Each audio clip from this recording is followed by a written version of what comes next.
is one of the 100 most influential people. Right now, he's among the 50 richest men on the planet at the age of 32.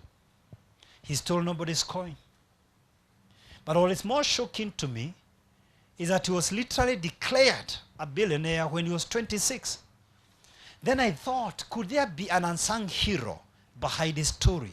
I found there was. The young man, the brain behind Facebook, had an interest in computers at an early stage. When he was 12 years of age, to keep with his burgeoning interest in computers, his parents, Edward, who is a dentist, and Karen, who is a psychiatrist, they hired for him a computer wizard, David Newman, to coach the young lad at the age of 12. Later on, David Newman reported to some news guys that he couldn't keep up with the pace of the young prodigy.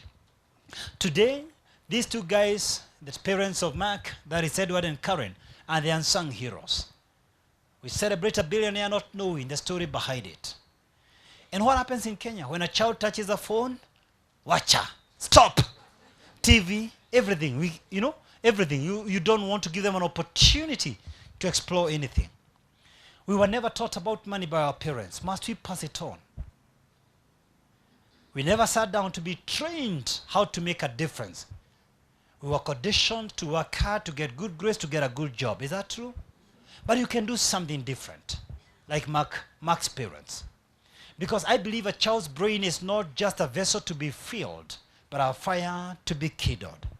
Spoon feeding doesn't teach a child anything but the shape of the spoon. Your job is to expose this child to different possibilities. Let them go to the menu of life, but they select for themselves what they want. What I do with my children, when I learn they have a certain interest, we invest in that interest. By the time she was in class 4, my daughter was competing for her swimming. Very fairy. You identify a talent, you invest in it. And not just the child in your home, but even the children in your compound. And finally, let me say this. A man receives nothing unless it's given him from above. The Bible says that the blessing of the Lord maketh rich, and he addeth no sorrow with it. You know, there is a presidential veto power in Kenya and many other countries known as clemency. And a president or a state of government, a head of government or a head of state, they have some unique powers to release people who were incarcerated in prison. A story is told when President Moi decided to release a lifetime prisoner from a Kisii jail. This guy was so excited that he didn't even remember the traffic rules. He was so excited when he was released at the presidential clemency, he never looked right or left.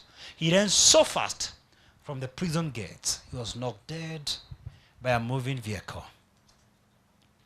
I repeat, the blessing of the Lord maketh rich, and he addeth no sorrow with it. He came to set the captives free. And I believe it's God's interest to set us free from our various prison houses. And one way to experience this freedom is by giving back to the community.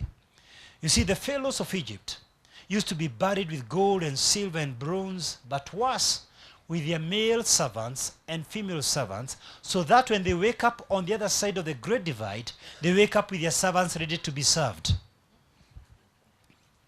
Over the years, the pyramids have been vandalized. Precious commodities have been stolen. That's why, because Jesus knew about this behavior, he taught, store up your treasure where thieves cannot break and the moths cannot eat. Thank you, and God bless you.